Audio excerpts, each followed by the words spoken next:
Welcome back. Thank you for taking the time to listen to this week's Injustice Anywhere podcast. In this podcast, I will be discussing the Jeff Havard case with advocate Lori Howard. About 2 weeks ago, we recorded our first podcast in quite a while. In that podcast, we discussed Rodney Lincoln's freedom.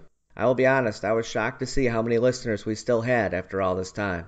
As of today, over 3,700 people have listened to that podcast. Those numbers are a real motivation as we continue to move forward here at Injustice Anywhere. All I can personally say is thank you for the support. Let's get into the Jeff Havard case. In 2002, Jeff was convicted and sentenced to death in the state of Mississippi for the sexual assault and murder of his girlfriend's 6-month-old infant, Britt. Jeff has stated from the beginning that the infant slipped from his arms while he was lifting her from the tub after he had given her a bath. As she slipped, it caused her head to hit a nearby toilet. There is no evidence whatsoever to support the sexual assault charge. In fact, we have now seen multiple experts who have come forward to support Jeff's claim that Chloe's death was a tragic accident.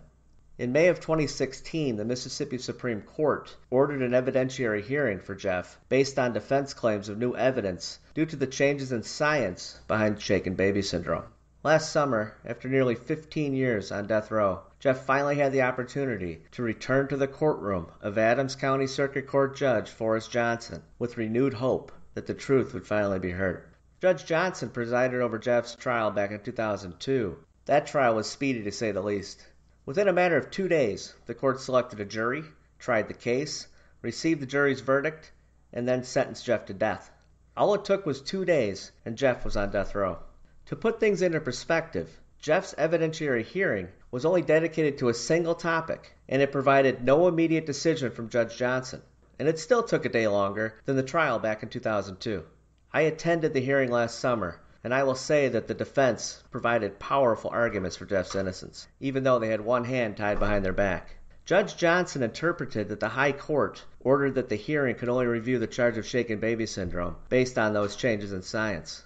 Without the charge of sexual assault being tacked on, Jeff's case would have never been a death penalty case in the first place. So it was very disappointing to see that his defense team would not be able to argue against that charge. I was impressed to see that Jeff's lawyers refused to be deterred during that hearing. The defense made sure throughout the entire hearing to highlight on the record that there are currently no experts who support the claim of sexual abuse. Every expert who testified, as well as the prosecution's pediatrician, all stated under oath that there was no evidence of any sexual assault. Things were looking great for Jeff at the hearing. If the judge looked at the actual evidence, he would surely rule that Jeff deserved a new trial. Once again, there was a very long wait. Jeff waited nearly 13 months for Judge Johnson to finally make his ruling. That ruling came about 2 weeks ago on September 14th. When we first heard the news about Johnson's ruling, it sounded fantastic. The headlines read, "After 16 years, Jeffrey Havard is off of Mississippi's death row." Unfortunately, that excitement we all had was short-lived. As it turned out, Judge Johnson ruled that Jeff's guilt would stand. His only concern, as he stated, if ever slight, was that the death penalty ruling might have been the wrong decision. Johnson has ordered a resentencing hearing in front of a jury to resentence Jeff for the crime. The details of Johnson's ruling are vague. I am happy to have the opportunity to discuss this ruling further with advocate Lori Howard. Hi, Lori. Welcome back. Thank you for having me, Bruce. I appreciate it. In the introduction, I provided the basic details of the case, but I am hoping that you and I can focus on what is currently happening. I'm interested in hearing your insight because you talk to Jeff regularly. You know, he's struggling a little bit right now. It's all a bit much for him. The decision, which he has not read yet, he hasn't gotten it because they took him from Parchman the day after. Within 24 hours of the decision coming out, he was in the county jail. Now, how many years, let's clarify all of this, how many years has he been in Parchman? He was in Parchman on death row for 16 years, and he was in the county jail for a year before his trial, so it's 17 years altogether. But I think the thing is that he's struggling because no matter how horrible a place is or how awful your situation is, you become acclimated to it. And as much as he hated it up there and, you know, would tell me about how horrible things were, now he actually misses it if it's like home. And I'm like, what? You feel like that's home? But when you think about it, it really is. Now, is this the same jail that he was in during his hearing last summer? Yes. I know we've discussed all of this in previous podcasts, but it's been several years, so I think it would be really good to provide an update. Can you tell our listeners how you became involved with the case and what your relationship today is with Jeff? Sure. I became involved. I had suffered a wrongful accusation myself, and after that happened, I was different. I was acquitted, but I was different, and I was looking for a way to help or to get involved, because if it could happen to me, it really could happen to anybody.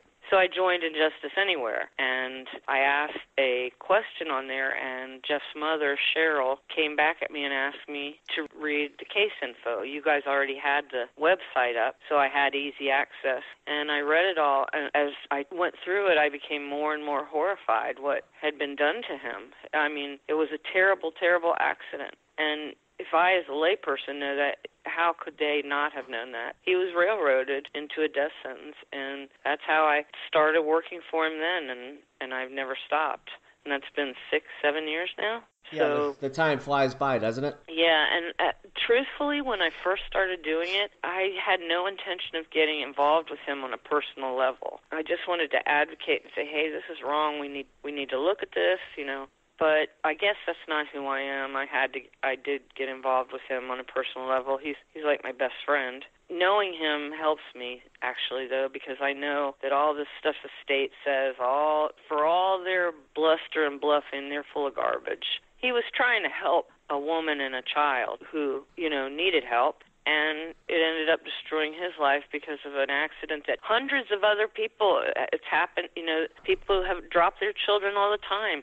As I discussed in the intro, Jeff was giving Coley a bath and he dropped her, and it was an accident. It was a horrible accident. I look back at my life. Like you just said, many other people have had the same situation. When our daughter was an infant, she rolled off a bed. We never thought to take her into the hospital and get her checked. We looked at her, we evaluated the situation, we thought she was fine. If she had a hemorrhage, we wouldn't have seen it, we wouldn't have known. I think people fail to realize that there are mistakes that happen. We should have probably taken our daughter to be checked, but she just graduated college, she's doing fine, so we got away with our mistake. But as an infant, I probably should have had her checked out. So it makes me realize, wow, this is how easily something like that can happen. Well, this is the thing, is that after he dropped her and he picked her back up, he blew into her face and he demonstrated in front of a camera to the police how he shook her from side to side, bracing her neck with his fingers, and which is exactly what the American Heart Association recommends that you do for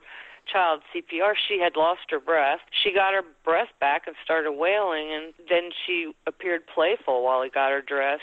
His wording in his statement to detectives, they're trying to say that he didn't tell the truth. I think Jeff thought that the danger had passed there, and so he didn't think that whatever was happening was a result of that. He thought she was okay. There was no outward bumps, or was hardly any injury outwardly. So it's really kind of bad that people are saying that he didn't tell the truth. He didn't know what was going on, and he was scared. Sure. He's a young guy. He's watching his girlfriend's baby. Can you imagine you're sitting there, she runs out to get some videos, you have a little accident with her child, the infant looks okay, you're like, I don't want to cause any issue. I just want to have a nice night tonight with my girlfriend. Everything's okay. Yeah.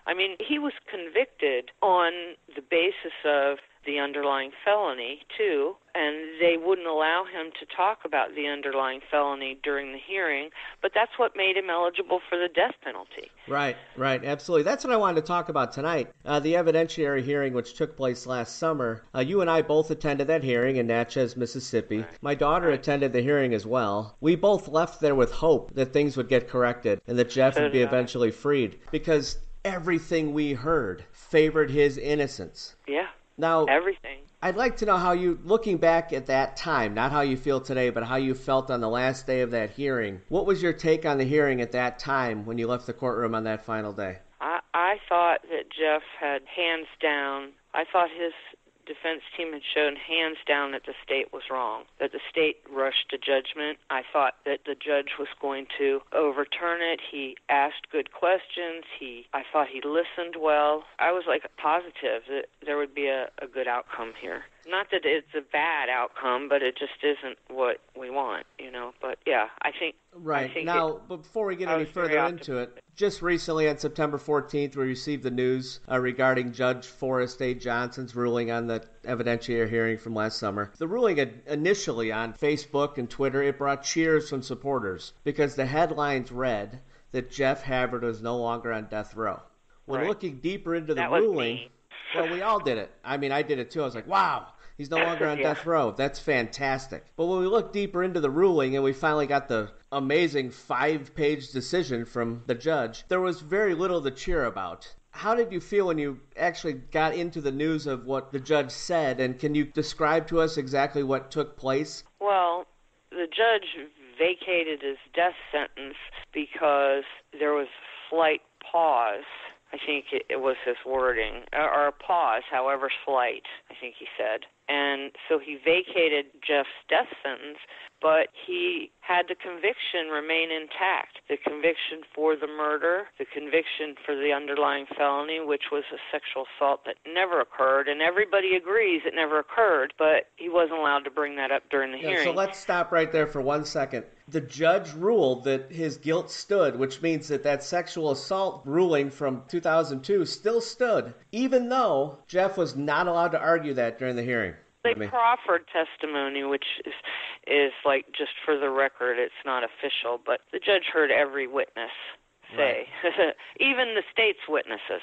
I thought the defense did a good job of getting their points in about the sexual assault, but I thought it was ridiculous that they were not allowed to argue it. I did too. And I don't think that's what the Mississippi Supreme Court opinion was, that they weren't allowed to argue it. I think it said no IAC, ineffective assistance of counsel, and no prosecutorial misconduct, and that it was to be left to the newly discovered issues. Well, that was a newly discovered issue, and in the petition to get to the hearing, they said they wanted to prove his actual innocence, but Judge Johnson decided that the Mississippi Supreme Court had blocked that from being heard. I'm not a lawyer, but I didn't see it that way. This whole thing about the sexual assault drives me insane because there's not one expert on the case on either side of the argument that believes that any sexual assault ever occurred, yet they weren't allowed to argue it. Well, and in the decision, he said that he had to remember that Jeff remained convicted of sexual battery, but he wouldn't let it be discussed. He heard the experts say that we had 3 experts there, if you don't include Dr. Hain, 4 if you do, and no one thought a sexual assault occurred. And it's just absolutely ridiculous. And not only that, Bruce, but when you think about it, the cause of death, they didn't need to argue cause of death when he was convicted because they had an underlying felony. So they just had to prove murder and the underlying felony, but they didn't really have to prove a cause of death. So they went all out saying, well, we have to put on evidence that it was shaken baby syndrome because, we have to have the jury know this, blah, blah, blah. Now all the experts agree that it was not a shaking, it was blunt force trauma. They all agree on that. And how does that conducive to him still being absolutely guilty of what he was charged with back then? Right. The judge's ruling makes absolutely no sense because SBS is out, sexual assault is out, yet the judge still said guilt stands as decided back at the trial. The whole thing is mind-boggling. Well, if he had pause and caution that made him vacate the death sentence, then if he had such pause and caution to do this, however slight, he says, then obviously he got that from the newly discovered evidence in the hearing. So how could nothing have changed? If nothing changed, he wouldn't have had the pause or the caution. Right. And the newly discovered evidence wasn't about his sentence. It was about guilt or innocence. It was about the fact that he did not shake the baby, that it was blunt force trauma, and that his account was entirely plausible. As a matter of fact, Dr. Michael Bodden, said on the stand that when someone gives an account early on that matches, it points towards their innocence, and he did. He gave an account that matched what her injuries were. He didn't sit up in that jail and have 6 months to think about it. Now, this point's very important because even if he did have 6 months, he had absolutely no expertise whatsoever in brain hemorrhages, and his story matches the injuries on the infant. She died from a short fall. That's exactly what he described. As Dr. Bodden stated on the stand, it's pretty much impossible for Jeff to have come up with a story that perfectly matched the injuries on the infant unless he was telling the truth. I don't think he would have been capable of, he's not some criminal genius, he never had any kind of criminal history before. And at the trial, the original trial, and I know you don't want to get into that because we could talk about it for days, but the jury never considered Jeff's account. They were shown his statement, they were shown it, but they never asked the nurses or Dr. Hain the plausibility of it. So his account is still buried. Right. The truth is that Jeff remained silent initially, but when he told his story, it was the truth, and he has never wavered from that story from the time he told it until the present day today. His story has never changed, and it continues to match the injuries that were on Chloe. Yeah, I think somebody that's not telling the truth would wander off into something else, or there would be extra detail or whatever. He has none of that. It's always been exactly the same, and it wasn't a big period of time. He was just turned 23 years old. He had his whole life ahead of him, and if his mistake by not speaking out at that moment is what cost him his life, and that's really sad because there was nothing he could have done to help her. Dr. Hain got it wrong, and I don't want to be bashing people, but Dr. Hain was supposed to be a witness for the defense, and he spent most of his time with the prosecution, and that's typical. I don't know if you've read the book by Radley Balco yet. I did, yeah. I have it on my shelf right here. Yeah, well, Hain testified in Jeff's case in the original trial, just like he did in many cases, that it was consistent with. He never goes out on a limb and says it's indicative of, or, it's a medical certainty. He doesn't do that. He never did that. That's why they have such time questioning him on appeals, because he can slither back into that, well, I said it was consistent with. I didn't say that's what it was.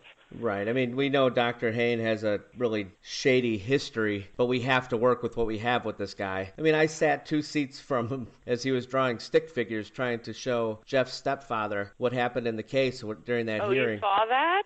The man is just he's just not well in the brain. He's not a credible person, and he had no idea who he was talking to while he was sitting there. And I'm watching it, and I'm saying, he is sitting here drawing these horrendous little stick figures, trying to talk to Jeff's stepfather. He doesn't even know who he's talking to. I said, this guy's a lunatic. And here he is, right in the center of a death penalty case. Right. He got me outside of the courthouse and started talking to me and I don't know. He was talking about his daughters and how he hoped I'd saved money, and I don't know. I was just trying to get away from him, but, I was polite like I usually I think it gave us a little bit of insight into what this guy really is all about. I don't think his brain is functioning at 100% like it once maybe was, but I'm not a doctor, so I don't want to give it any assessment on that. I can only go by what I saw for those few days in the courthouse. Now, you and I, we've been talking about this case for, 6-7 years. I think we can get off on tangents. The bottom line is the ruling from this judge, after over a year, it was a 5-page ruling. 4 pages of it were just rehashed words from previous rulings. He really wrote about 1 page in 13 months' time. And what it says is,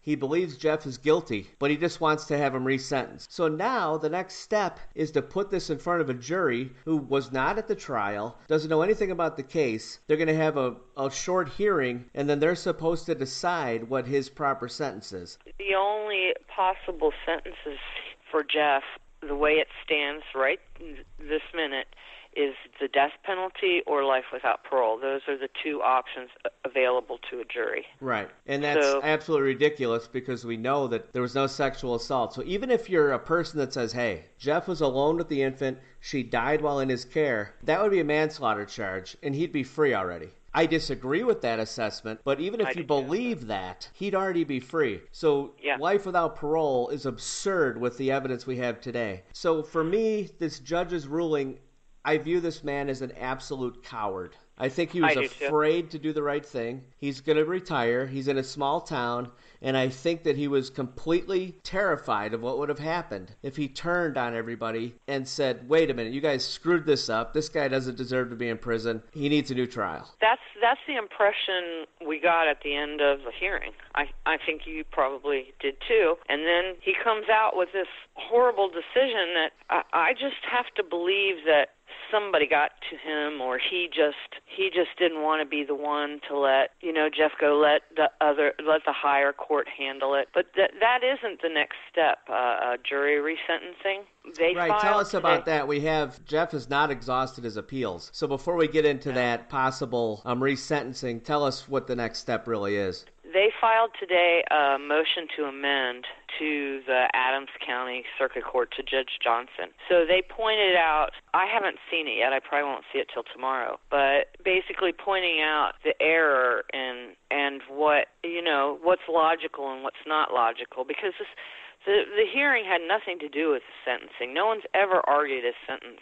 So the judge it would be nice if the judge would amend it and change it to where, okay, the sentencing is open to any sentence, but probably he won't, so then they will have 30 days to file an appeal to the Mississippi Supreme Court, and then the Attorney General's office will have 30 days after that to respond, and then there are those typical delays. But even if he loses, just devil's advocate, if he loses in the motion to amend and he loses in the Supreme Court, he still has all his federal appeals left. He's not exhausted any federal appeals.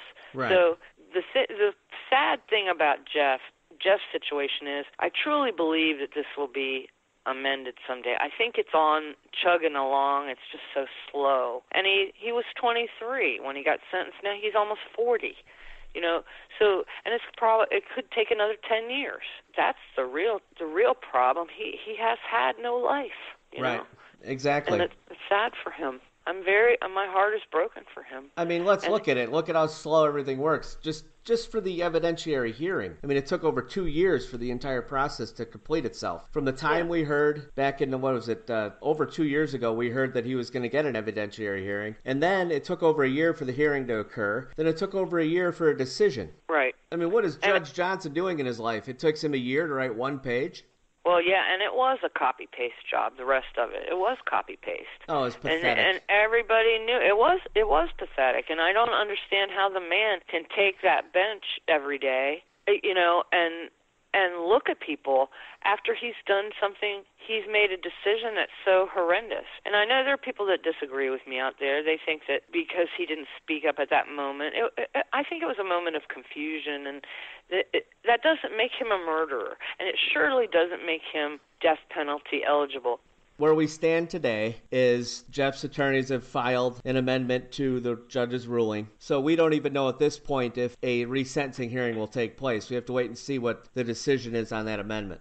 The motion to amend is asking the judge to change his decision. Then it'll go, if he turns that down, it'll go to the Mississippi Supreme Court. Once the Mississippi Supreme Court rules, if they deny Jeff, then we'll have a resentencing hearing.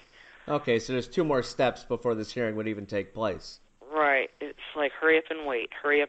And then if the sentencing does take place, and let's just hypothetically say that he's resentenced and he gets life in prison without parole, he still has appeals with the Mississippi Supreme Court as well as federal. He still has all his federal appeals. I don't know about the Mississippi Supreme Court. He'll appeal to them first before any resentencing would happen. I guess he could appeal that to the Mississippi Supreme Court, but you'd have to ask somebody that really went to law school instead of playing a lawyer on TV. I actually have a podcast planned with attorney Jen Fitzgerald. Of course, you know her well. She's also an Injustice Anywhere Advisory Board member. She was disgusted by this ruling. I know you read it as well as I did on Facebook. I just want to read real quick what she wrote in response to the ruling. She said, the decision to uphold Jeff's conviction but vacate his sentence and give him a new sentencing hearing is nonsensical. The judge didn't find that his original original sentencing hearing was flawed in any way. So why credit the jury's decision as to guilt, but not to credit the jury's decision as to punishment? It doesn't make any sense. A new jury for a new sentencing hearing will be clueless about the facts of the case because they were not present at the trial. How would a new jury be better equipped to determine a fair and just sentence? I agree with that completely. I don't understand these resentencing hearings where a jury who wasn't at the trial is now left with the burden of sentencing somebody based on a 1 or 2 day hearing. And the thing is that I don't know. They'd have to have. I mean, it doesn't make any sense that they would not be presented with information other than what's available in the trial transcript. It wouldn't make sense. How could they? I would never be able to convict somebody just based on what information they allowed at that hearing. Right. Now, I don't want people to jump ahead. All of his supporters should be happy right now that he's not on death row. Jeff is at Adams County Jail, and he's not on death row. And there's still, like we just talked about, there's still 2 steps before this hearing would even occur. Right. So let's hang tight and hope for the best, and let's see how this amendment goes, and let's see what the Mississippi Supreme Court says. Hopefully we get better news than, this cowardly ruling from this judge. For me, he's forever destroyed his career based on this ruling. I watched him in the courtroom, and I thought that he was over his skis, so to speak, because when he got big-time experts on the stand, he was in awe. He was just awestruck, like a celebrity had walked into his courtroom. He wasn't prepared to handle what he was dealing with. I think he's a small-time judge in a small town, and when a big case came to his courtroom, it just overwhelmed him. He was way out of his element, and I think that he made a mistake. Yeah, I agree with you. I agree with that 100%. And Jen and I, we emailed back and forth a bunch the day that the decision came, and she seems to feel, which you'd have to hear from her, I know this is hearsay. She seems to feel that this is not going to be the end of it. It's a step, but it's really just a baby step, taking him off of death row. But he's not there, and I'm so grateful that he's not there, and he doesn't have that. But he does kind of still have it hanging over his head. But I don't believe he'll ever be sentenced to death or life. I think he'll eventually be released. It's just going to be more hopefully timely. He still has some positive years left in his life when that occurs. I hope for him for his sake, that it's soon, so that he can move on with his life. Maybe he can do the things that a normal person would do. We're all hopeful for that. I think the state owes him big time, is what I think. And I don't care about money. I would just appreciate an apology at the end of it, which we know won't happen, but I can dream. Right. Now, with Jeff's current situation, let's talk about that, because he's no longer at Parchman. What are his living conditions right now, and is anything improved where he is today compared to being at Parchman? Well, it's a much smaller facility, obviously. The unit he was on had throughout, not death row. Death row had like 40 people, but the unit he was on had like 700 people, and that's probably the entire population of the jail where he is now. It's better staffed, so in that respect, it's good. He can take a shower whenever he wants. The phone calls are 3 times more expensive there, and canteen is very, very expensive. So that's kind of thrown us for a loop, and we're all scrambling to help him. So how can people help him with that, with these new expenses? I think the best way people could help him is to put money on his canteen for him. We need to get updated information on how to put money into this canteen. It's not the same as Parchman, correct? Right. It's a whole different company. And, just a simple T-shirt is like $9. Just a T-shirt. So that kind of gives you a clue how, it was like $2.50 at Parchman, I think, for a T-shirt. Now, are we to think that he's going to be staying at the county jail until all of these amendments and all of these petitions are heard? Yeah, they can't put him back in Parchman because they had to take him off death row because he's no longer death sentenced. They can't put him in general population because he has no sentence. Right. And normally people sit up there for months, even if their convictions are overturned. They'll sit up at death row for months, but Jeff was moved within 24 hours. So I'm not quite sure what the deal was about that, but essentially it went back to the day that he was convicted but hadn't been sentenced. So he's a man without a sentence. But he, unfortunately, due to this judge's ruling, he still stands convicted. Right. Yeah. He he does, and I believe I know he's absolutely innocent of the underlying felony.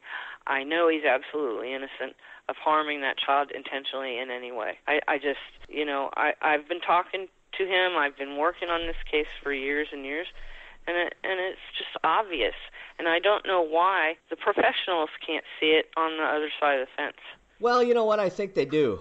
I just think they don't want to admit it, because we sat at that hearing and we listened to the prosecution and we listened to them say, yes, this all sounds credible, but this information was available back during his trial, so it's barred by time. We heard that argument, so I don't buy it that they don't believe Jeff's story. I really think at this point they just don't want to admit they were wrong. Yeah, well, that's usually the case, isn't it? People don't understand that happens, that an attorney can actually stand up for the state and say, yeah, that's probably true, but guess what? It's barred by time, so he can't use it. Well, it's not barred by time, because that wasn't always the opinion. And of course not. Yeah, they're lying on top of it, but even the fact that they could try to make that argument is preposterous to me. I just don't know how they can do such monstrous things to a human being. Maybe they really believe he's guilty, but if they looked at it, like I said, it's pretty obvious he's not. Now with Jeff, how is he doing? I mean, I know you said he's having some struggles here. How does he really feel about the future? Does he still have hope that this is eventually going to be corrected, or is this a real downer for him? He's afraid that they're going to give him life without parole and just throw him away. I mean, who wouldn't be in his shoes? He's relieved that the death sentence is vacated, but he doesn't understand how the judge came to these conclusions about, when it was about guilt or innocence, then why is the conviction good but the sentence not? It doesn't make sense. None of it makes sense. It's almost unprecedented. So he's upset. As it's been, for so many years, we just continue to wait. But as far as things go right now, the urgency right now is Jeff needs help with his canteen, so we need to post information about that. And also, we need to help you with phone calls, because I know that you just said that the calls were tripled in price. And I know you talk to Jeff daily. So would it be possible for you to post information on the Jeff Havard pages on Facebook about how people can give money for phone calls, as well as how they can put money into Jeff's canteen? Yeah, I'd be more than happy to put information up there. The phone calls, I was able to afford them myself until I got custody of my granddaughter, but it's been a real struggle since I've had her. It's just a daily expense. I mean, it really adds up. Yeah. Well, at Parchman, they were 89. They went from like $5 a call down to 89 cents a call, because of a lawsuit for the phone companies, the way they gouge people. And now that he's in the county jail, it's like $4.50 a call. Right. So it's back up to where it was at Parchman before the lawsuit. I've spent a lot of money on phone calls, I can tell you, but there are some people that help me that I appreciate them dearly for it, and any help we could get, just because he needs to talk. He does need to talk, and he needs some help with things, because losing his grandparent, not only the unfairness of all that he never got to spend time with them, again, except for visitation. This wasn't corrected before they both passed.